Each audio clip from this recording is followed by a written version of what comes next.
ಸದ್ಯ ರಾಜ್ಯ ಕಾಂಗ್ರೆಸ್ನಲ್ಲಿ ನಾಯಕತ್ವ ಬದಲಾವಣೆಗೆ ಇಲ್ಲ ಎಂದ ಡಿಸಿಎಂ ಡಿಕೆ. ಬದಲಾವಣೆ ಬಾಲ್ ಎಸೆದ ಇಕ್ಬಾಲ್ಗೆ ಡಿಕೆಶಿ ನೋಟಿಸ್. ನನ್ನ ಮಾತಿಗೆ ಈಗಲೂ ಬದ್ಧ ಎಂದ ಇಕ್ಬಾಲ್. ಯಾರ ಮಾತಿಗೂ ಬ್ರೇಕ್ ಹಾಕದ ಸುರ್ಜೇವಾಲಾ. ಇದೆಲ್ಲವನ್ನು ನೋಡೋಣ Siddu one day news top 9ನಲ್ಲಿ. ಕೈ ಬಲಪಡಿಸ್ತೀನಿ, ಸಿದ್ದರಾಮಯ್ಯರ ಕೈ ಬಲಪಡಿಸ್ತೀನಿ. ಇದು ಡಿಸಿಎಂ ಡಿಕೆ ತುಂಬಾ ಸ್ಪಷ್ಟವಾಗಿ ಹೇಳಿದ ಮಾತು. ರಾಜ್ಯ ಕಾಂಗ್ರೆಸ್ ಪಾಳ್ಯದಲ್ಲಿ ಎದ್ದ ಬದಲಾವಣೆ ಬೆಂಕಿಗೆ ಖುದ್ದು ಸಿದ್ದು ನೀರು ಸುರಿದಿದ್ರು. ಇಂಥ ಬೆಳವಣಿಗೆಗಳ ನಡುವೆ ನಿನ್ನೆ ಕೆಪಿಸಿಸಿ ಕಚೇರಿಯಲ್ಲಿ ಮಾತನಾಡಿದ್ದ ಡಿಕೆ ಬದಲಾವಣೆ ಚರ್ಚೆ ಇಲ್ಲ, ಸಿಎಂ ಸಿದ್ದರಾಮಯ್ಯನವರ ಕೈ ಬಲಪಡಿಸ್ತೀನಿ ಅಂತ ಘಂಟಾ ಘೋಷವಾಗಿ ಹೇಳಿದ್ದಾರೆ. ಪಾರ್ಟಿ ಡಿಸಿಪ್ಲಿನ್ ಇಸ್ ಮಾಡಿ ಅದು ಬಿಟ್ಬಿಟ್ರೆ ಯಾವ ಲೀಡರ್ಶಿಪ್ ಚೇಂಜ್ ವಿಚಾರ ಇಲ್ಲ, ಡಿಸ್ಕಷನ್ ಇಲ್ಲ, ಏನಿಲ್ಲ. ಅವೆಲ್ಲ ಯಾರು ನಾವು ಯಾವುದಕ್ಕೂ ಆ ಥರದಲ್ಲಿ ಯಾರು ಇಲ್ಲ. ನಮಗೆ 2028 ಇಸ್ ಇಂಪಾರ್ಟೆಂಟ್ ಫಾರ್ ಅಸ್. ಮುಖ್ಯಮಂತ್ರಿಗಳು ಸಿದ್ದರಾಮಯ್ಯನವರು ಇದ್ದಾರೆ, ಅವ್ರ ಕೈ ಬಲಪಡಿಸೋದು, ನಮ್ಮ ಸರ್ಕಾರ ಕೈ ಬಲಪಡಿಸೋದು ಅಷ್ಟೇ.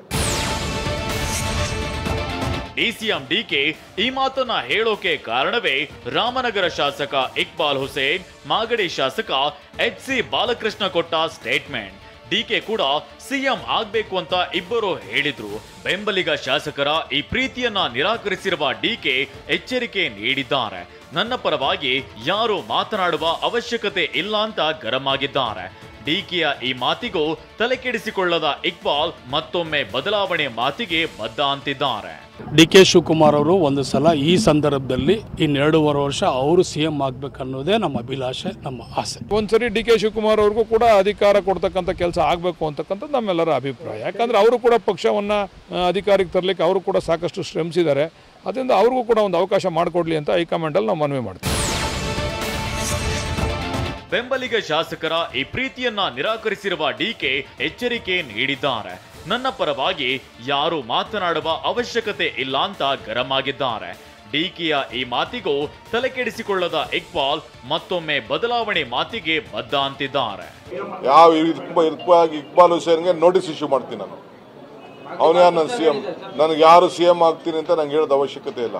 ಇವತ್ತು ನಾಳೆನೇ ಅವ್ನಿಗೆ ನೋಟಿಸ್ ಇಶ್ಯೂ ಮಾಡ್ತೀನಿ. ಇಕ್ಬಾಲ್ ಬಾಲಕೃಷ್ಣನು ಹೇಳೋದು ಬೇಡ, ನನಗೆ ಯಾರು ಅದೆಲ್ಲ ಬೇರೆ ವಿಚಾರ.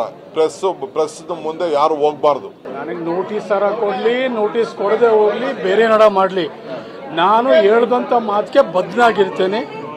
ಬದಲಾವಣೆ ಬೇಕು, ಬದಲಾವಣೆಗೆ ನಾನು ಬದ್ಧತೆಯಾಗಿ ಇರ್ತೀನಿ. ನಾನು ಹೆಜ್ಜೆ ಹೆಜ್ಜೆಗೂ ಬದಲಾವಣೆಯ ಬಾಣಗಳನ್ನೇ ಹೂಡುತ್ತಾ ಬಂದ ಇಕ್ಬಾಲ್ಗೆ ಡಿಕೆ ನೋಟಿಸ್ ಕೊಟ್ಟೇ ಬಿಟ್ರು.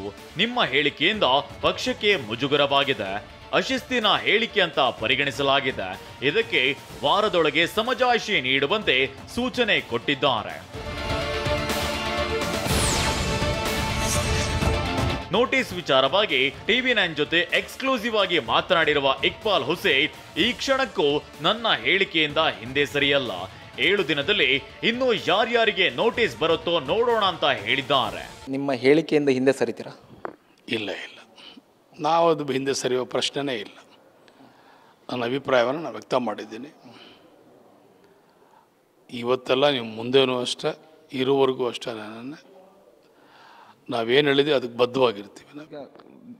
ನೋಟಿಸ್ ಬಂದಾಗಿದೆ, ಈಗ ನೋಟಿಸ್ಗೆ ಏನು ಉತ್ತರ ಕೊಡಬೇಕು ಅಂತ ಅಂದ್ಕೊಂಡಿದ್ದೀರಿ?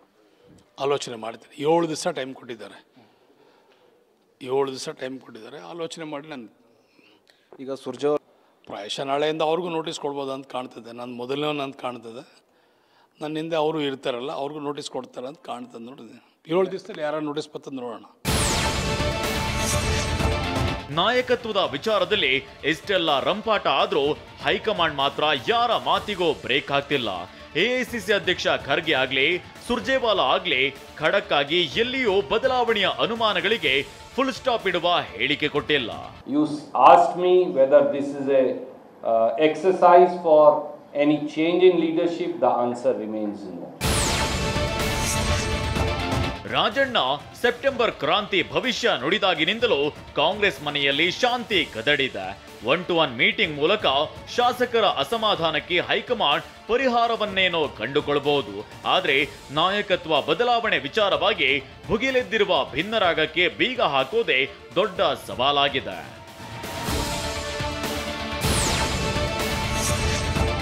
ವಾಲ್ಮೀಕಿ ನಿಗಮ ಹಗರಣದ ತನಿಖೆಯನ್ನ ಸಿಬಿಐ ನಡೆಸಲಿ ಅಂತ ಹೈಕೋರ್ಟ್ ಆದೇಶವನ್ನ ಹೊರಡಿಸಿದೆ.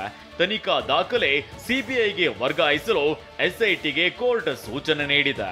ಸಿಬಿಐ ಈವರೆಗೆ ಬ್ಯಾಂಕ್ ವಿಚಾರಕ್ಕೆ ಸೀಮಿತವಾಗಿ ತನಿಖೆ ನಡೆಸುತ್ತಿತ್ತು. ಸಿಬಿಐನಿಂದ ಸಮಗ್ರ ತನಿಖೆ ಕೋರಿ ಲಿಂಬಾವಳಿ, ಯತ್ನಾಳ್, ರಮೇಶ್ ಜಾರಕಿಹೊಳಿ, ಕುಮಾರ್ ಬಂಗಾರಪ್ಪ ಅರ್ಜಿಯನ್ನ ಸಲ್ಲಿಸಿದ್ರು.